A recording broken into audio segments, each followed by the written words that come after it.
여러분 우리 옛날에 이런 인사가 있었어요. 만나면 식사하셨습니까? 지금도 이렇게 인사잖아요.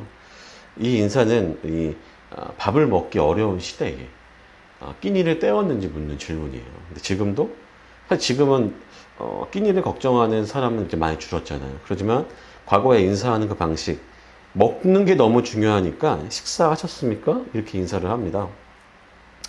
또 이런 말이 있죠. 어떤 사람이 학창 시절에 연예인을 너무 좋아하니까 그의 부모님이 이렇게 얘기합니다. 연예인이 뭐가 붙죠 뒤에? 밥 먹여주냐 이렇게 얘기하죠. 그런 말 들어봤습니까? 저는 친구가 밥 먹여주냐 이런 말 들어봤거든요. 제가 또 농구를 운동을 너무 좋아했는데 맨날 농구를 하면 운동이 밥 먹여주냐 이런 말을 듣곤 하였습니다. 밥 먹는 게 너무나 중요하기 때문에 그래요. 우리에게 먹고 사는 건 너무나 중요해요. 그럼 지금은 우리나라가 뛰어난 발전, 경제 성장을 이뤘던 지금 역시 먹고 사는 게 중요합니까? 안 중요합니까? 중요하죠. 아침을 먹으면서도 난 점심에 무엇을 먹을까 고민하잖아요. 그죠? 우리가 어디 놀러 가거나 사람들이 모여서 밥을 먹을 때 메뉴에 대한 걱정을 또 하잖아요. 그죠? 어떻게 더 잘 먹을 수 있을까?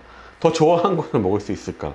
때로는 맛집 앞에 수많은 사람이 줄을 지어서 그걸 한번 먹으려고 하는 것이 또한 수많은 방송에서 그런 것을 방송하고 있지 않습니까?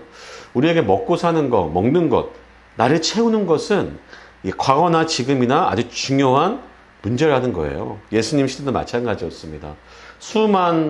수천의 사람들이 예수님을 따르고 있었어요. 오병이어의 사건, 너무나 잘 알고 있는 사건이죠. 보리떡 5개와 물고기 2마리로 성인 남자만 5천이라고 성경은 보도합니다.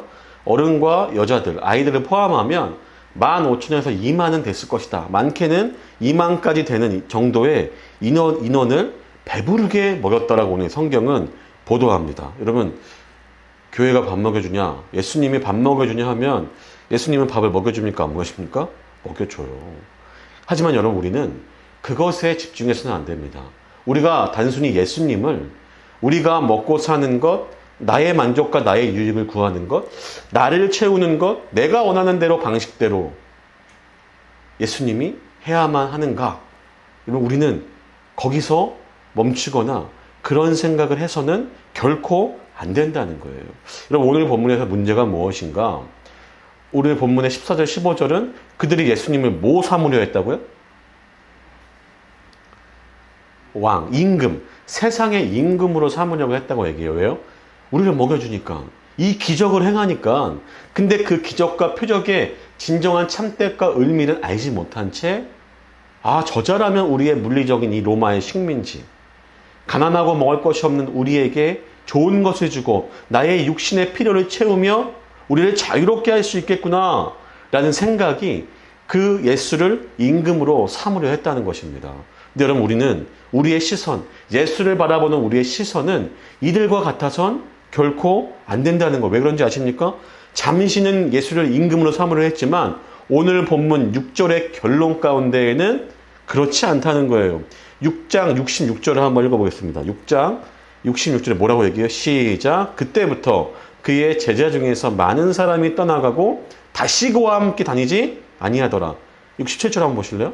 12제자만 남았다고 설명하죠. 그죠? 예수님이 기적을 행하신 후에 많은 사람은 예수를 임금 삼으려 했습니다. 예수님 잠시 자리를 피하죠.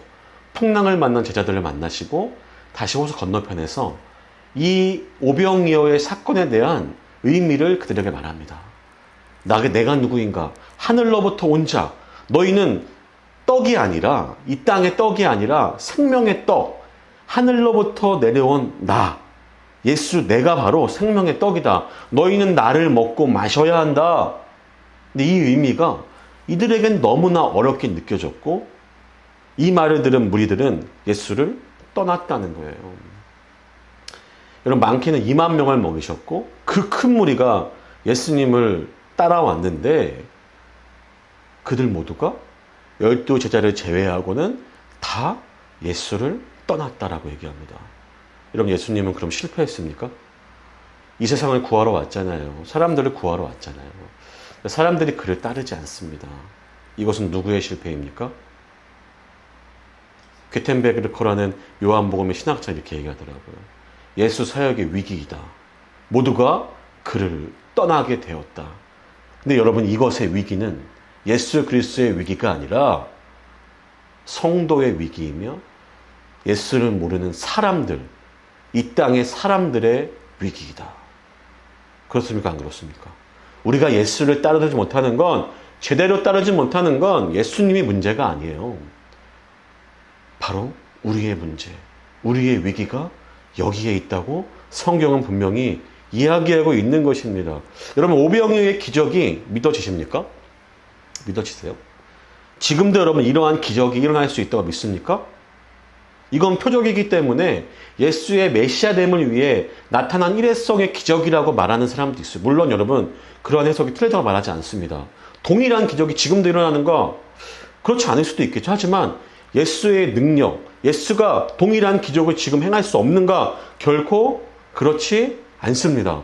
그럼 여러분, 신앙을 가진 사람들도 이렇게 얘기하는 사람들이 있어요.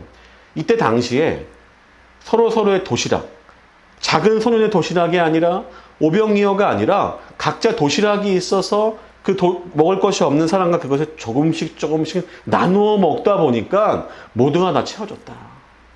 이제 이거는 신화적인 요소, 기적적인 요소를 빼고 이렇게 설명되어야 된다라고 말하는 신학자들도 있고 사람들도 있습니다. 왜입니까? 왜 이것을 기적으로 보지 못합니까? 누가 기적을 경험하지 못합니까? 예수를 믿지 못하는 자는 기적을 기적으로 볼 수 없습니다. 그죠? 예수를 믿지 못하는 자는 이 표적을 보고도 그 진정한 의미를 알고도 그를 떠나게 되어 있다는 거예요. 여러분, 그러기에 누가 기적을 경험한다고요? 믿음이 있는 자, 예수를 믿는 자, 예수가 누구인가, 예수의 그 참된 의미를 아는 자들이 진정 기적을 경험할 수 있는 거예요. 오병이어의 기적이 기적임이라고 말할 수 있고, 지금도 그런 기적은 일어나는가? 지금도 예수님은 역사하시는데 그 능력, 예수의 기적, 그의 능력을 지금도 경험하기 위해서는 우리는 동일하게 이 믿음을 갖고 있어야 한다는 것을 분명히 기억하십시오. 여러분, 그렇다면 또 오늘 본문을 통해서 지금도 여러분, 예수의 기적을 누가 경험할 수 있는가? 누가 이것을 기적이라고 말할 수 있는가? 그리고 이 기적을 우리의 삶 가운데 경험하고 예수를 고백할 수 있는가? 여러분, 누가 기적을 경험할 수 있겠습니까? 믿는 성도들에게, 믿음이 있다고 하는 자들에게 저는 이 질문을 저와 여러분에게 던지고 싶습니다. 여러분, 첫 번째, 누가 기적을 경험하는가? 예수님 본질에 집중하는 자가 기적을 경험합니다. 믿음의 대상이신 예수님 자체에 집중하는 자, 그 예수를 바라보는 자, 거기에 초점이 맞춰진 자가 지금도 기적을 경험해요. 이때 당시에도 오병이어의 기적을 체험할 뿐만 아니라 지금도라는 기적을 예수에게 집중하는 자가 경험할 수 있다고 성경은 말하고 있습니다. 1절과 2절을 제가 한번 이렇게 따라와 보세요. 그 후에 예수께서 디베리아의 갈릴리 바다 건너편, 장소가 어디입니까? 갈릴리죠. 갈릴리 바다 건너편에 가심에 큰 무리가 따랐습니다. 이는 병자에게 행하시는 표적을 보았습니다. 우리가 5장에서 38년 된 병자의 표적을 보았죠. 그죠? 그 표적을 보고 따랐다는 거예요. 표적을 봤다는 겁니다. 표적은 기적을 동반하잖아요. 그 기적을 보고 따른 거예요. 그 기적을 행하시는 예수가 누구인가? 그가 정말 어떤 분인가? 이 표적이 말하는 참된 의미, 어떤 의미인가는 중요하지 않아요. 오직 그의 표적, 기적, 나에게 그것이 쓸모가 있는가? 그것이 중요한 것이 사람들이라는 겁니다. 여러분, 큰 무리죠. 근데 그가 행하는 표적 때문에 큰 무리가 예수님을 따랐습니다. 근데 여러분, 기적을 행하기 위해서 사람들의 눈의 시선을 빼앗기 위해서 예수님이 이 땅에 오셨습니까? 그렇지 않습니다. 예수님은 사람의 추종을 받고 그들을 통치하는 왕이 되기 위해서, 세상의 임금이 되기 위해 이 땅에 오신 분은 아니에요. 그런데 무리들은 무엇 때문에 예수님을 따라요? 그가 행하시는 일, 그 자체가 아니라 그의 변두리의 것, 그 본질이 아니라 그가 변두리에 행하였던 나에게 유익이 되는 것을 따르며 신앙생활하는 사람이 지금 있을까요? 없을까요? 있다는 거예요. 여러분, 없겠습니까? 여러분, 예수의 본질을 아십니까? 예수의 본질을 모르면 내가 왜 예배해야 되는지 모르죠. 그죠? 내가 왜 목장을 해야 되는지 모르고, 왜 내가 성도 간에 교제가 있어야 돼, 나눔이 있어야 하는가? 내가 왜 전도를 해야 합니까? 내가 왜 기도를 해야 합니까? 내가 왜 헌금을 해야 하겠습니까? 여러분, 예수를 모르면, 그 본질을 모르면 그 뒤에 이어지는 모든 것들은 알 수 없어요. 하나를 모르면 열을 모르듯이. 기본이 안 돼 있고 본질에 초점을 맞추지 못하는데 어떻게 그에 따른 열매와 그 삶을 살아갈 수 있겠습니까? 그것은 결코 불가능한 것입니다. 여러분, 예수님이 모든 것의 시작이 되지 않으면, 그 근본이 되지 않으면, 기초가 되지 않으면, 본질이 되지 아니하면 여러분, 그 뒤에 따라오는 열매는 뻔할 수밖에 없습니다. 예수를 모르는데 여러분 신앙생활을 한다고요? 교회 다닌다고요? 다 헤집어 놓겠죠. 자신의 그 상처, 자신의 분노, 자신의 욕망들을 그대로 수많은 사람들에게 휘둘르며 표출하지 않겠습니까?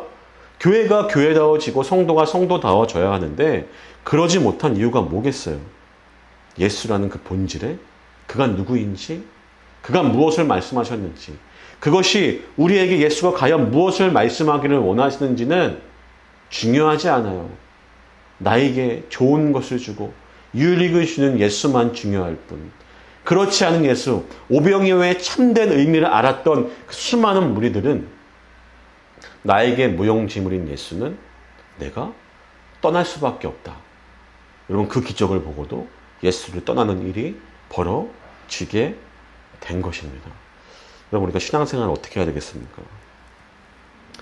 예배 왜 드리는지 모르면 기쁨이 없겠죠. 그죠? 여러분, 영적인 나눔을 해도 기쁨이 없는 건 왜입니까?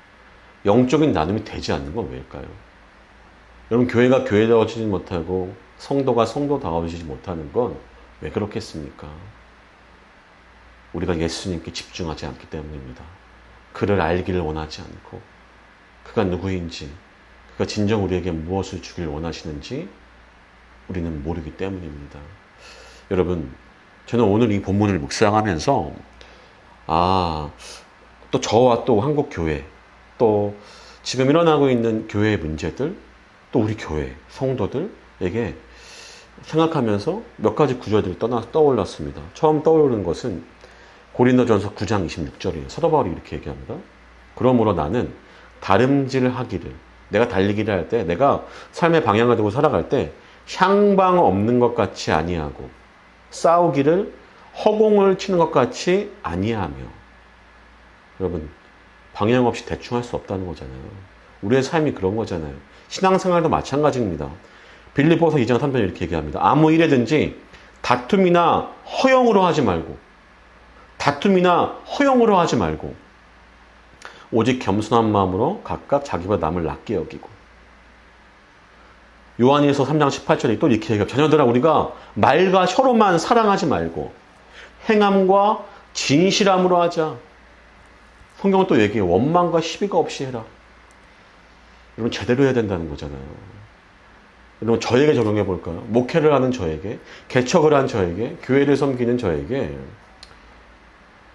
그냥 내가 알던 대로 대충, 과거의 경험대로 대충, 허영과 교만과 자만으로 내가 뭔가 할 수 있다고 대충, 그냥 성도들은 모르겠지 그들을 속이며 대충 이렇게 할 수 있겠습니까?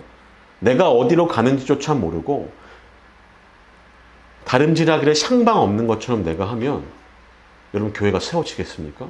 누가 여러분 교육자에 따를 수 있겠습니까? 누구도 여러분 따를 수 없습니다.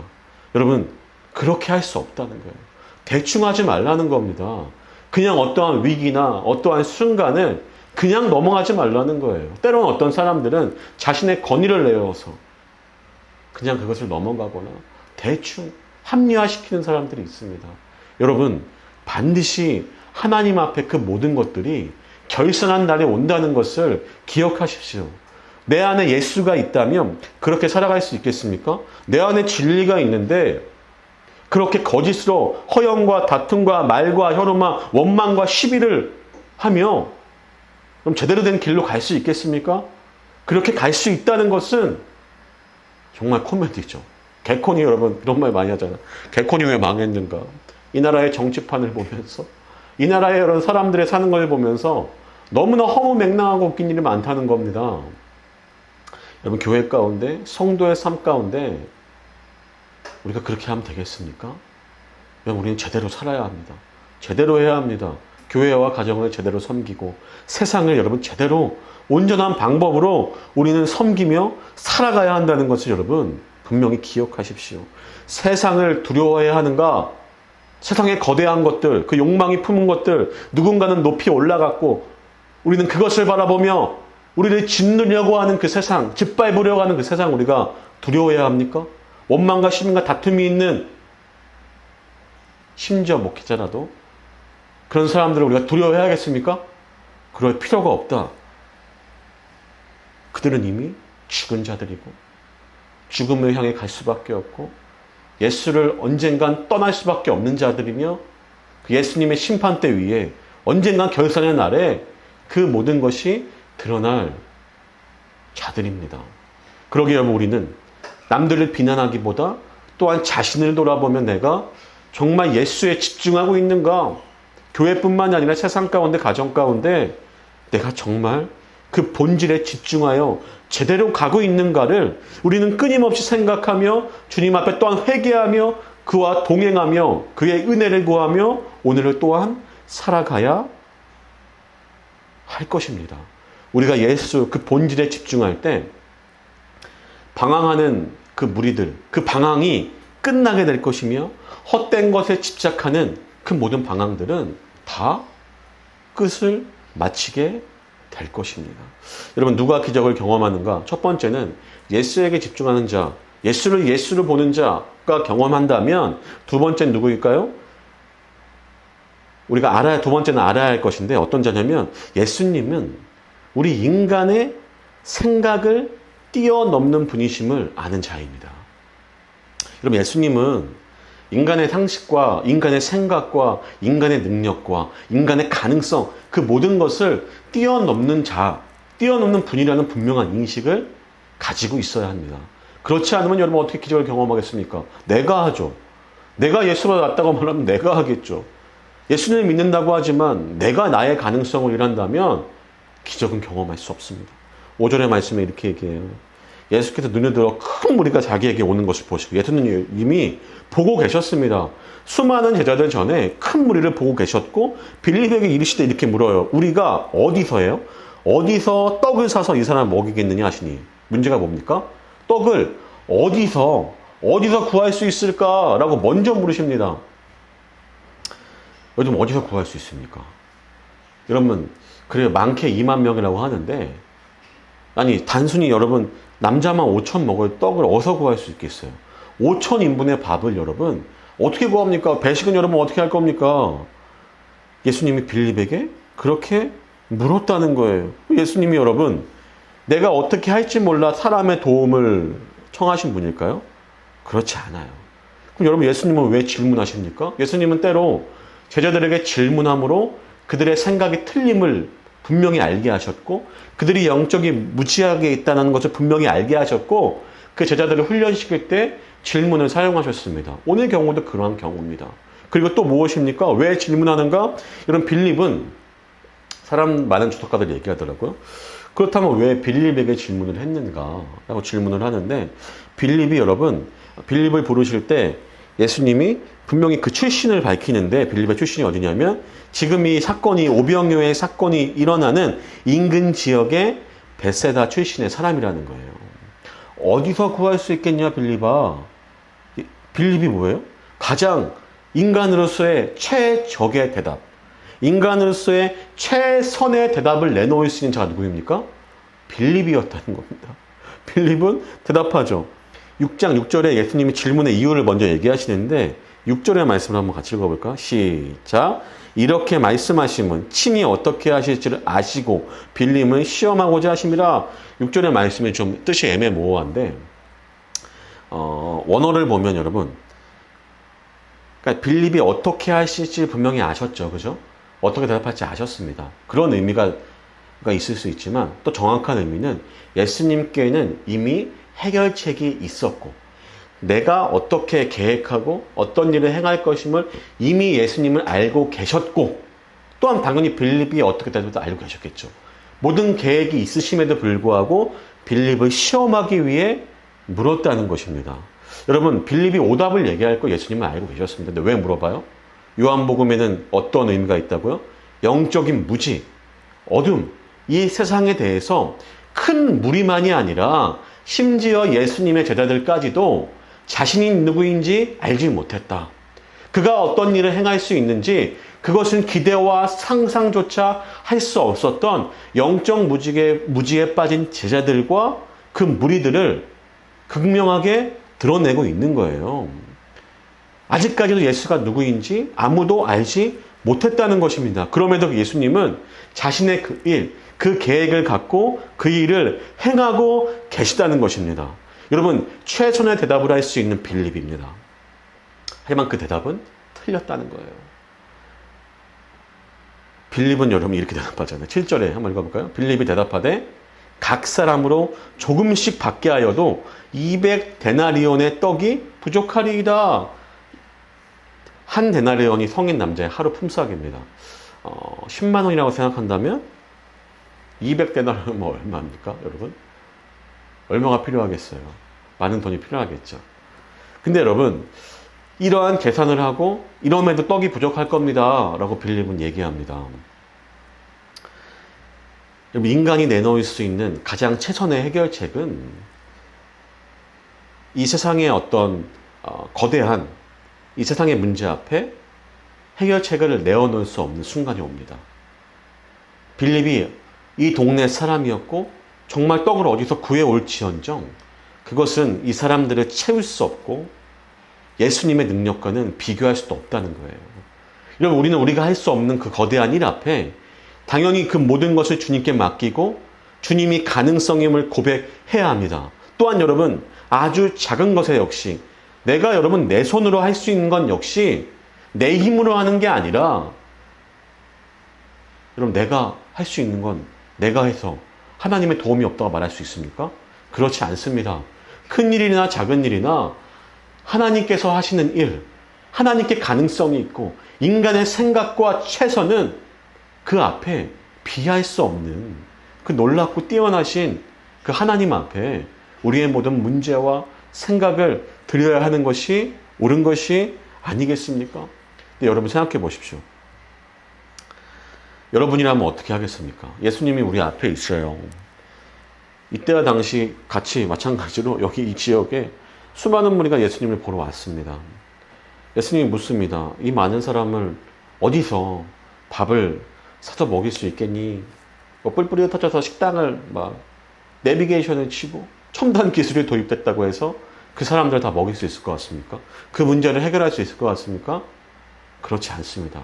여러분은 그 순간 당신이 있지 않습니까? 예수님이 있다면 이 모든 사람을 먹일 수 있습니다. 당신은 단순히 우리의 육신을 채우는 게 아니라 생명의 떡으로 오셔서 우리의 영혼을 채우고 우리를 영생으로 인도하시는 하나님, 여러분 이렇게 얘기할 수 있겠습니까? 한 번도 경험하지 못한, 우리는 성경으로 지금 보았고 읽었고 이들을 보고 있지만 여러분 우리가 이러한 어떠한 수천 명의 사람을 먹이는 일이 아니라 다른 일의 어떤 문제 앞에 주님이 나에게 물어보신다면 한 번도 내가 경험할 수 없었고 그와 유사한 것을 성경에도 볼 수 없었던, 물론 성경에 그게 나타나지만 다른 종류의 우리에게 경험할 수 있는 그 위기와 어떠한 신앙의 믿음을 요구하는 그 상황 가운데 예수님 당신이 있으면 우리 자녀의 문제와 기업의 문제와 우리 건강의 문제가, 내가 먹고 사는 문제가 해결될 수 있습니다. 여러분의 삶 가운데 그렇게 단번에 그렇게 믿음을 고백할 수 있겠냐는 거예요. 그럴 수 있습니까? 여러분, 우리가 항상 언제 어느 때나 우리의 삶에 있어서 기적을 경험하는 것. 기적이란 단어가 인간의 입장에서 기적이죠. 예수님은 그냥 행하시는 일입니다. 우리가 세상을 따르는 것보다 인간이 경험할 수 없는 기적을 행하시고 우리를 구원하신 주님을 믿는 게 여러분 더 상식적일 수 있다는 것을, 그런 생각을 해본 적이 있으십니까? 저는 그런 생각을 합니다. 오히려 예수님, 그의 존재를 명확히 우리에게 말씀하시고 그가 우리에게 무엇을 주고자 이 땅에 오셨는지, 그가 어떤 일을 행하셨고 어떻게 하실 것인지. 여러분, 그가 말씀하신 것, 하나님의 말씀이 내 안에 들어와 그것이 여러분, 그 믿음이 우리를 지배할 때 오히려 여러분 보이지 않는 실체가 없다고 얘기하지만 우리가 믿는 그분의 말씀을 따르는 것이 그 무엇보다 지극히 상식적이고 당연한 것이며 기적을 경험하게 되는 삶이라는 것입니다. 우리의 문제가 그럴 때 해결된다는 거예요. 솔루션이라는 말 자주 하잖아요. 해결책은 무엇인가? 문제가 정해졌다면 이제 해결책은 무엇인가? 그럼 해결책을 어떻게 하시겠습니까? 빌립만 이야기했죠. 근데 여러분, 사람들은 이렇게 해석합니다. 수많은 사람들이 빌립 다음에 안드레가 뭐라고 얘기하는지 아세요? 안드레가 이렇게 얘기해요. 8절과 9절을 한번 같이 읽습니다. 8절과 9절 시작. 제자 중 하나고 시몬 베드로 형제 안드레가 예수께 여짜오되 여기 한 아이가 있어 보리떡 5개와 물고기 2마리를 가지고 있나이다. 그러나 그것이 이 많은 사람에게 얼마나 되겠사옵니까? 사람들은 이렇게 얘기합니다.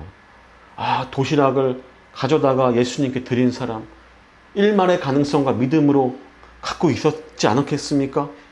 우리는 사람을 예수님께 인도해야 하지 않겠습니까? 여러분, 이런 적용이 틀리다고 말하지는 않겠습니다. 근데 여러분, 중요한 건 뭔지 아세요? 이 표현은 냉소적인 표현입니다. 이 표현은 여러분, 비아냥거리는 거예요. 주님, 여기 이게 있는데 이것 갖고 되겠습니까? 이런 표현이에요, 여러분. 어쨌든 빌립과 안드레 모두 예수님과 함께하지만 지금 우리 안에 해결책은 없다는 거예요. 이것이 결론입니다. 지금 우리 안에 해결책은 없습니다. 예수님이 눈앞에 있지만 왜요? 그가 누구인지 잘 모르잖아요. 물론 여러분, 믿음이 아예 없다라고 말할 수는 없겠죠. 우리 역시 그렇지 않습니까? 예수를 따르지만, 믿는다고 하지만 우리의 삶 가운데 우리는 실수와 실패를 할 수가 있습니다. 우리는 예수님과 항상 동행하는 것을 알고 그와 우리가 함께 한다는 것을 알지만 우리 역시 그러한 것처럼 여러분, 이들도 그럴 수 있습니다. 근데 여러분, 이 표현이 정확히 어떤 긍정적인 의미가 아니라 부정적인 의미라는 걸 우리는 명확히 알고 있어야 돼요. 근데 여러분, 중요한 게 뭐예요? 빌립과 안드레가 말한 200데나리온이 있어도 조금씩밖에 먹지 못합니다. 조금씩밖에요. 이 아이의 도시락, 이걸로 뭘 할 수 있겠습니까? 근데 예수님의 결론은 뭐예요? 예수님은 12절과 13절에 어떻게 얘기하십니까? 그들이 어떻게 되었다? 배부른 후에 예수께서 제자들에게 이르시되 남은 조각을 거두어 버리는 것이 없게 하라고 얘기하시죠. 13절에 뭐예요? 그 남은 것이 12바구니에 가득 찼다고 얘기하잖아요, 여러분. 남은 것도 풍성했다고 얘기하잖아요. 그 모두가 조금밖에 할지라도 조금밖에 먹을 수 없을 거라고 말한 빌립과 이 작은 도시락으로는 아무것도 할 수 없습니다. 주님, 이것으로 뭘 할 수 있겠습니까? 말한 안드레의 말과 행동, 생각, 모든 기대, 인간이 할 수 있는 모든 가능성을 뒤집어 엎고 예수님 당신이 하고자 하는 그 계획과 방식대로 모든 사람을 충족히 먹이고 남는 그 역사의 은혜가 그에겐 있었다는 것입니다. 여러분, 믿으십니까? 그럼 누구를 신뢰할 수 있을까요? 우리가 어떻게 기적을 경험합니까? 내가 아니라 내가 할 수 있으면 여러분 기적이 아니잖아요. 우리 그걸 기적이라고 얘기하지 않습니다. 내가 나의 기대, 나의 가능성을 버리고 나의 생각, 인간의 최선 역시 그 일을 해결할 수 없다는 것을 분명히 알고 나와 동행하신 예수님께 그가 누구인가, 그를 신뢰하는가, 그를 진정 믿는가, 그를 내가 바라보고 있는가, 그와 동행하는가, 그를 인정하는가, 나의 삶 가운데 얼마나 그가 개입하고 있는가, 이런 그것들을 생각해 보십시오. 우리가 정말 그를 신뢰한다면 내가 할 수 없는 일, 그 기적이 우리 가운데 일어나게 될 것입니다. 마지막 세 번째, 마지막의 적용은 이것입니다. 누가 기적을 경험하는가? 우리가 무엇을 알아야 하는가? 마지막은 이것입니다. 작은 것도 예수님의 손에, 그의 손에 붙들리면 그의 손에 붙들릴 때 기적이 일어납니다. 이런 무엇이든 예수님의 손에 붙들릴 때 기적이 일어납니다. 저는 여러분, 예수님께 뭔가를 드려라, 우리가 일시적으로 뭔가 해라, 이런 말을 하는 게 아닙니다. 때로는 이런 헌신과 결단도 필요하죠. 이거를 무시하는 게 아닙니다.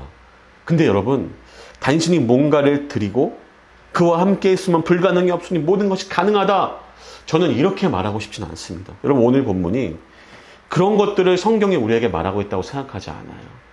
성경이 우리에게 이야기하고 있는 것은 예수님과 함께하는 것, 그를 그저 신뢰하는 것. 여러분, 그 상태가, 그를 온전히 믿고 따르는 그 상태가 우리를 가장 온전한 상태로 이끈다. 여러분, 이것을 알고 있어야 돼요. 온전한 상태로 이끄는 게 우리에게 모든 것이 필요가 없다. 물론 필요가 없죠. 예수로 만족하면 모든 것이 필요가 없죠. 근데 여러분, 우리에게 불가능한 건 없으니 뭐든 할 수 있다.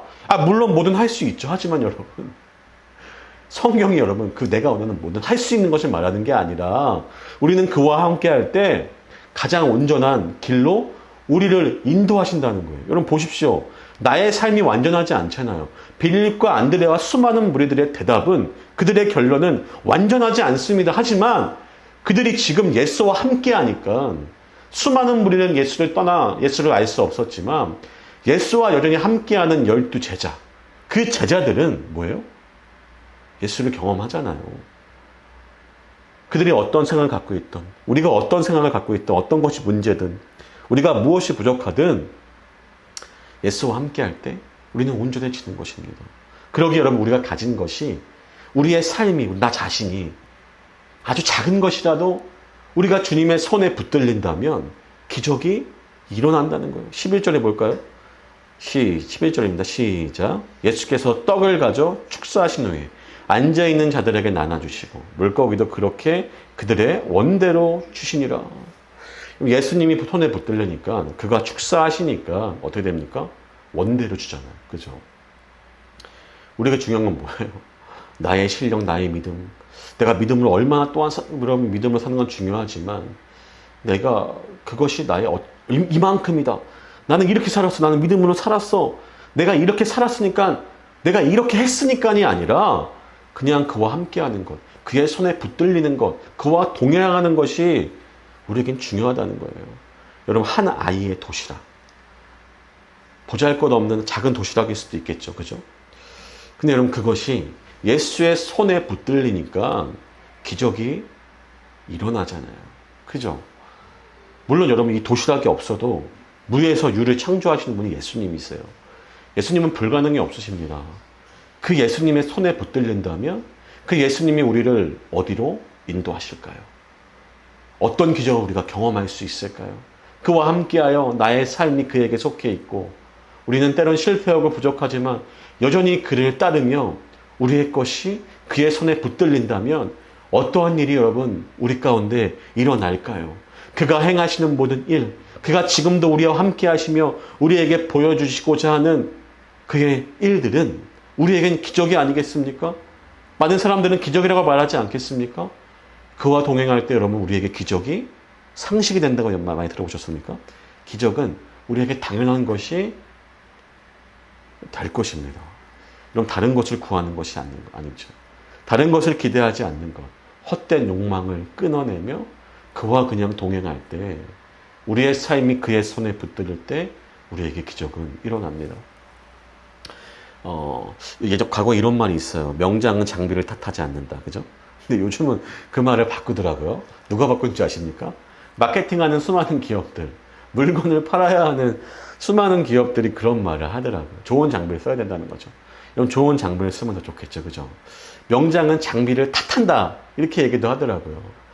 여러분, 제가 자전거를 되게 좋아하는데, 자전거의 사이클계의 전설적인 인물이 피터 사간이 이런 말을 하더라고요. 당신이 왜 느린 줄 아는가?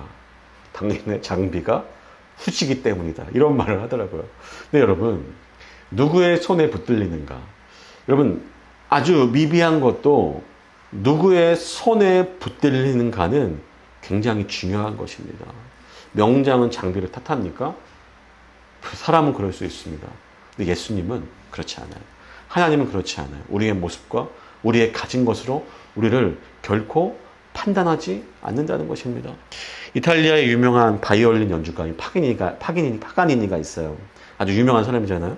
근데 이 사람이 자신의 가장 훌륭했던 연주를 묻는 사람들 앞에 이렇게 대답합니다. 내가 바이올린이 4개의 줄이 있는데 단 한 줄로만 바이올린을 연주했던 적이 있습니다. 그가 국립극장에서 연주했을 때 그가 나오니까 사람들이 열광적인 박수를 그에게 보냈습니다. 막 연주가 시작하는데 현 하나가 땅 하고 끊어진 거예요. 청중들 속에 정막이 흘렀습니다. 그리고 그럼에도 불구하고 세 개의 현으로 연주를 하는데 또 한 줄이 끊어졌습니다. 침착하게 파가니니는 다시 한번 활을 현에 갖다 댔습니다. 그런데 이번에 세 번째 줄이 끊어지면서 하나의 줄만 남게 되었습니다. 청중들은 불만이 터져 나왔습니다. 아, 연주를 망쳤구나. 또한 누군가는 그를 불쌍하게 보았습니다. 그러나 그는 태연하게 그 무대에 그대로 서서 줄 한 줄을 가지고 연주하기 시작합니다. 저음의 줄, 굵고 깊은 선율이 흘러나왔고 그 소리는 마치 모두를 감동시켰다는 거예요. 연주가 그 하나의 줄로 연주회가 맞춰졌을 때 모두가 그에게 기립박수를 보냈고 그것은 감동이 넘쳤다라고 그가 말합니다. 여러분, 우리 가운데 우리가 어떤 조건이든 상관없습니다. 우리가 무엇을 가졌건 우리의 믿음의 분량이 크고 적건 믿음이 없으면 또 안 되겠죠, 여러분. 하나님 우리는 믿음을 주시고 끊임없이 자기를 보여주십니다. 우리가 그를 믿도록 그와 함께하도록 그의 손에 붙들린 인생이 어떠한 인생인지를 예수님은 오늘 분명히 우리에게 말씀해주고 계시다는 거예요. 여러분, 누구와 함께 동행하시겠습니까? 여러분, 그와 동행하는 자가 그의 일, 그의 능력, 그의 기적, 우리에게 그 기적을 보여주십니다. 우리에게 그것이 경험할 수 있게 된다는 것입니다. 여러분, 그의 손에 붙들린 인생, 하나님 손에 붙들린 인생을 우리가 함께 살아가야 하지 않겠습니까? 지금도 이곳에 일어나는, 이 땅 가운데 일어나는 영적 무직 가운데도 일어나는 주님을 따르는 수많은 자들에게 주님이 보여주시는 주님의 일, 아니 모든 사람에게 보여주시면 그 기적을 경험하는 건 그와 함께하는 자, 그를 부족하지만 믿음의 눈으로 바라보는 자들이 그 기적을, 그 능력을 경험하게 될 것입니다. 여러분, 우리 제대로 이 땅을 살아가야 되지 않겠습니까? 대충대충이 아니라, 풀리지 않고 해결되지 않은 문제가 대충대충이 아니라 내가 주님을 알고 있는데 사람과 사랑을 대할 때, 교회를 대할 때, 성도를 대할 때, 우리의 인생의 모든 것을 대할 때 대충대충 그렇게 살아갈 수 있겠습니까? 그럴 수 없습니다, 여러분. 우리가 제대로, 우리가 예수 그 한 분을 바라보며 이 땅을 걸어가면 하나님은 이 땅 가운데 당신의 일들을 보여주십니다. 예수님의 머리 위에 하늘을 오르락 내리락 한다고 분명히 요한복음 말하죠. 예수님을 믿는 자들에게 예수님이 하늘을 오르락 내리락 하시면서 그 하늘의 능력을 이 땅 가운데 행하시는 것, 그 일들을 저와 여러분이 함께 보며 그것이 우리의 기쁨이 되고 그것이 우리의 삶의 소망이 되며 이 땅에 살아갈 수 있는 저와 여러분 또 우리 교회 되기를 주님의 이름으로 간절히 소망합니다.